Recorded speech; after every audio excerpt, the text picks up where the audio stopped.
ఒకే ఒక్క నిమిషం ఉంది. వారు వస్తారు, అభివాదం తీసుకుంటారు. ఆ వెంటనే పోలీస్ బ్యాండ్ పై జాతీయ గీతం ఉంటుంది. ఆ తర్వాత గౌరవనీయులు మన చీఫ్ సెక్రటరీ గారు కార్యక్రమాన్ని నిర్వహించి ప్రమాణ స్వీకారోత్సవం మన పెద్దల చేత చేయించేటువంటి సందర్భం కాబట్టి సుమారుగా ఒక 35-40 నిమిషాల వ్యవధిలో ఆ కార్యక్రమం ముగిసిన తర్వాత మళ్ళీ మరొక్క మారు జాతీయ గీతాలాపన ఉంటుంది. ఈ రెండు సందర్భాల్లో మనం లేచి నిలబడి మన ధర్మాన్ని మనం పాటించాలి.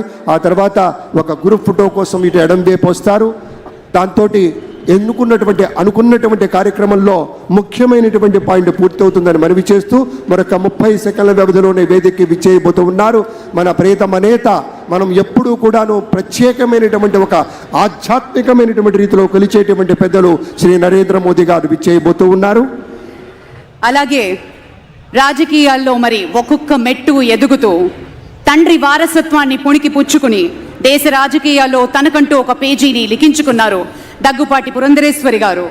తండ్రి వారసత్వం, భర్త అడుగుజాడలలో వెరసి రాజకీయాల్లో ఒక విజయ కెరటం. పురంధరేశ్వరి విజయేశ్వరిగా అవతారం ఎత్తి కూటమికి ఆంధ్ర రాష్ట్రంలో అద్భుత విజయాల్ని అందించాలని మనస్ఫూర్తిగా పలుకుతూ స్వాగతం పలుకుతున్నాం శ్రీమతి పురంధరేశ్వరి గారికి. నాటి రోజుల్లో నరేంద్ర మోదీ గారి ప్రభుత్వంలో ఒక ప్రత్యేకమైనటువంటి శాఖకి మంత్రివర్యులుగా పనిచేసిన ఇప్పుడు ఆంధ్రప్రదేశ్ రాష్ట్రంలో భారతీయ జనతా పార్టీ అధ్యక్షురాలిగా పెద్దలు శ్రీ నరేంద్ర మోదీ గారు, అమిత్ షా గారు ఇత్యాది వారి యొక్క చూపినటువంటి తోవలు, ఆ మార్గదర్శకత్వంలో విశేషమైనటువంటి గమనంతో వెళ్ళి విజయాన్ని సాధించినటువంటి వారికి స్వాగతం పలుకుతూ ఉన్నాం. నారా భువనేశ్వరి గారికి గట్టిగా చప్పట్లతోటి ఈ వేదిక మీదకి సవినయంగా తెలుగు వారి తరఫు నుంచి స్వాగత సుమాంజలు పలుకుతున్నాం. మానవీయ దృక్పథానికి ప్రతీకగా ఉండేటువంటి నారా చంద్రబాబు నాయుడు గారి సహధర్మచారిణి అమ్మకు స్వాగతం పలుకుదాం. సోదరిమణి విచ్చేశారు. వారి యొక్క చేయూత, వారి యొక్క సహకారం ఎన్నికల్లో చూశాం.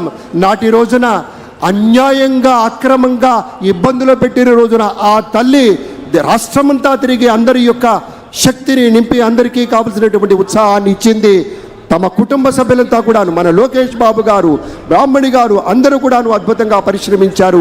ఇవాళ విజయం చవి చూస్తున్నటువంటి సందర్భంలో విచ్చేసినటువంటి సోదరీమణికి మా ఒక చక్కని ముత్తైదువుగా మా తల్లి వచ్చింది. ఆ తల్లికి స్వాగతం. అదిగో మన బాలయ్య బాబు సోదరీమణితో ఆత్మీయంగా స్పర్శ గావిస్తూ ఉన్నారు. స్వాగతం, సంతోషం.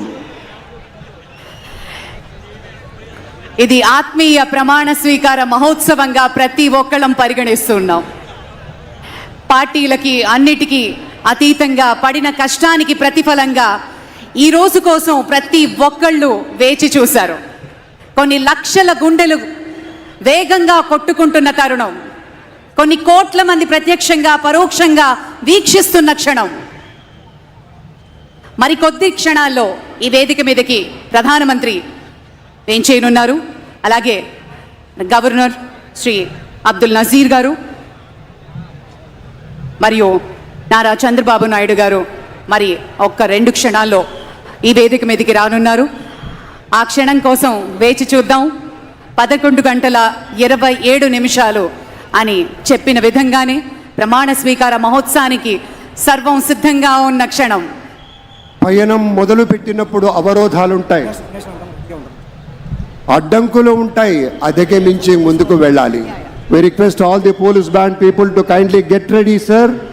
అందరూ సిద్ధంగా ఉండవలసిందిగా పోలీస్ బ్యాండ్ వారు సంసిద్ధంగా ఉండవలసిందిగా మనవి చేస్తున్నాం. అభివృద్ధి పథంలో పయనించేటప్పుడు అవరోధాలు ఎదురైనా కూడా మన సీతారామ శాస్త్రి గారు చెప్పినటువంటి పాట గుర్తుకొస్తుంది. ఎప్పుడు ఒప్పుకోవద్దురా ఓటమి, ఎప్పుడు